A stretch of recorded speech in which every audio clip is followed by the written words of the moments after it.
Welcome to the Building the Cooperative Classroom podcast, the official podcast of the Johnson & Johnson Cooperative Learning Institute.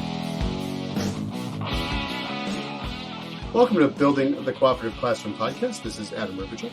This week, Derrick Swistak and I talk with Gabe Edgar in part 3 of our interview. Gabe's going to talk a little bit about his entry into the world of cooperative learning and some of the lessons that he's learned along the way as a practitioner and trainer. So University of North Texas is in Denton, which is a city north of Dallas.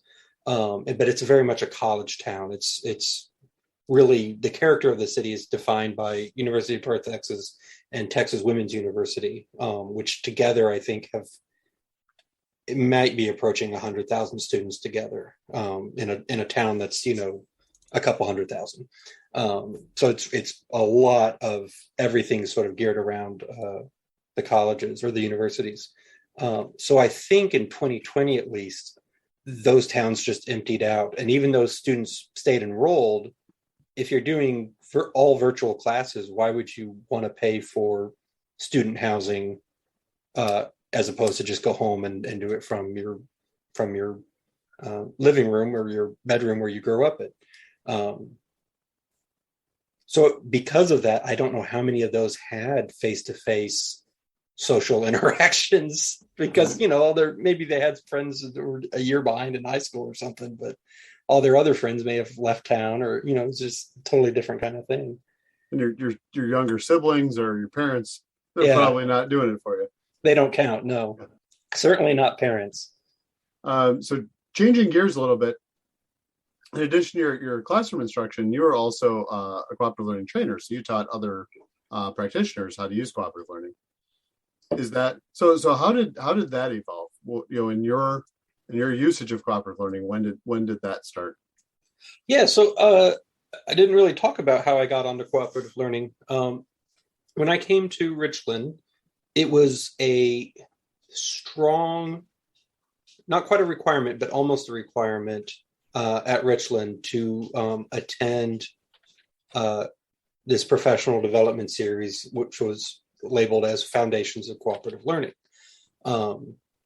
And they even had, at that point I was adjuncting, so it was contractual, you get paid per class, but they had a stipend set aside for adjuncts. So you could actually get $100 to go do this professional learning development. I was like, great. I want to be a better teacher. $100. In 2007, that was a lot of money for me. So I was like, great. I'll spend my Saturday doing that. That's like 4 gallons of gas right now. I know it's nothing anymore, but back then it was a lot. So yeah, I showed up and I met a woman named Becky Williams and Mary Askentowski and several other people that were involved. And I went through it and it just clicked in a way that almost, just shattered my whole idea of what teaching could be. It was so many things that I went, oh, that's what I want. That's what I was trying to do. So I was just in the perfect place for it to work. And so the next semester I did it again. Of course, they don't repeat the stipend. But I went back and repeated it. And at the end of it, asked Becky, is like, okay, what's the advanced, like I've done this twice, the foundations twice, what's next? And they didn't have an advanced course. What I should also say, so the way that we were doing it at Richland was that, with the Johnson's program, what was it, like 30 hours, 20 something hours? How long was foundations for the Johnsons? Basically probably about 30 hours. Yeah, 34 hours. 4 days, yeah. Yeah. But what I noticed when I did it with them was, they would do something about group processing, and then they would do a history lesson to show it. So what we did to get it down to, our foundations lasted 15 hours. We could do it in either 4 afternoons or 2 Saturdays.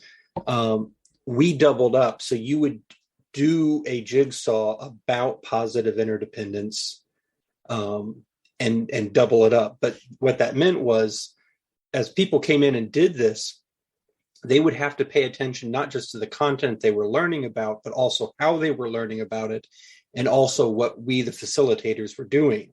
So it became so layered that's why a lot of people have done the foundations with us more than once, and why I did it more than once. I immediately went, oh, this is complex.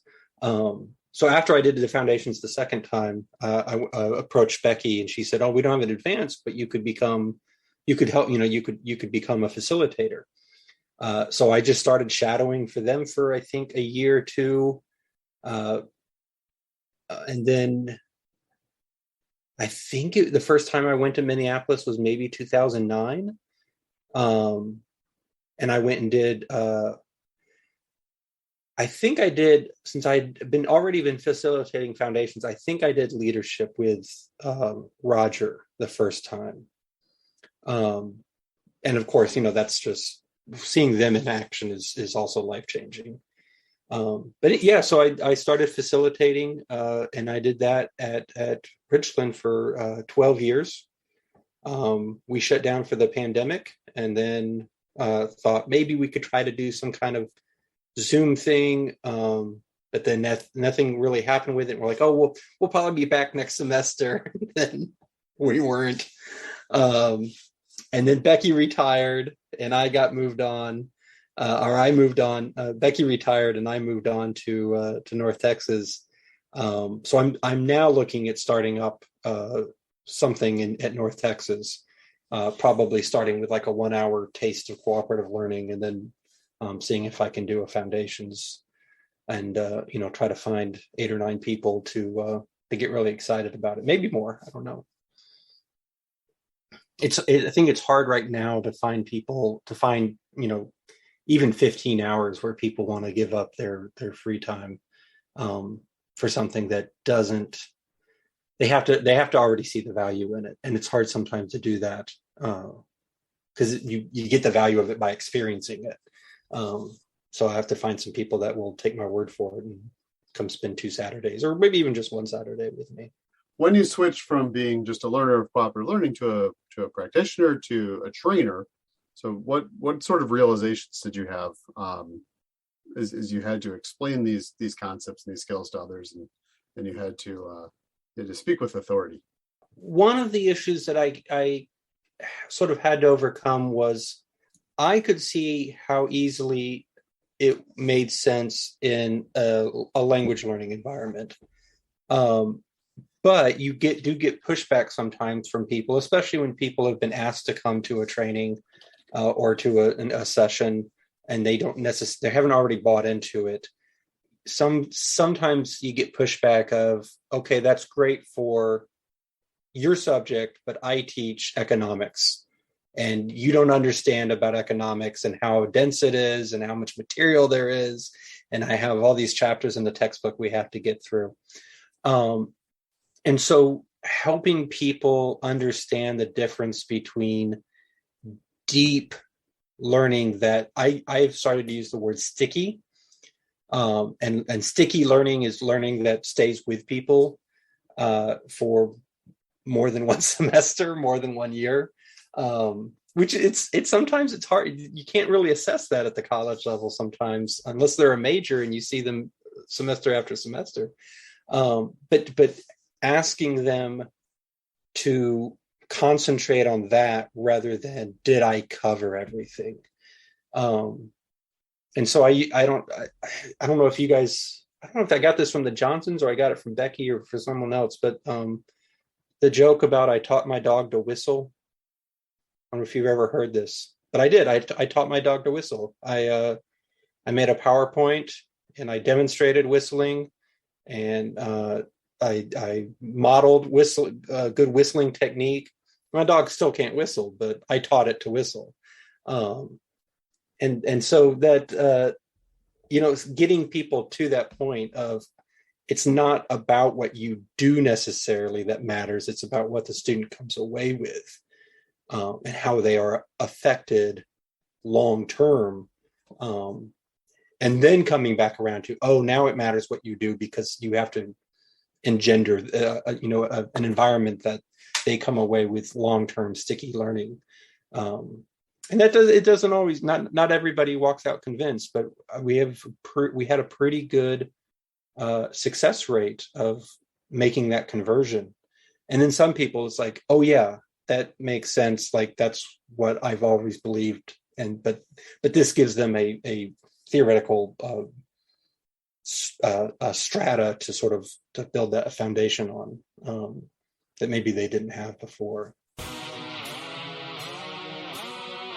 Thank you for listening to the Building the Cooperative Classroom podcast, the official podcast of the Johnson & Johnson Cooperative Learning Institute. Please check out the show notes for all relevant links, including a link to our Twitter account and the Cooperative Learning Institute webpage. This podcast is copyrighted under the Creative Commons license, copyright 2022. Theme music courtesy of Jimmy Ryan.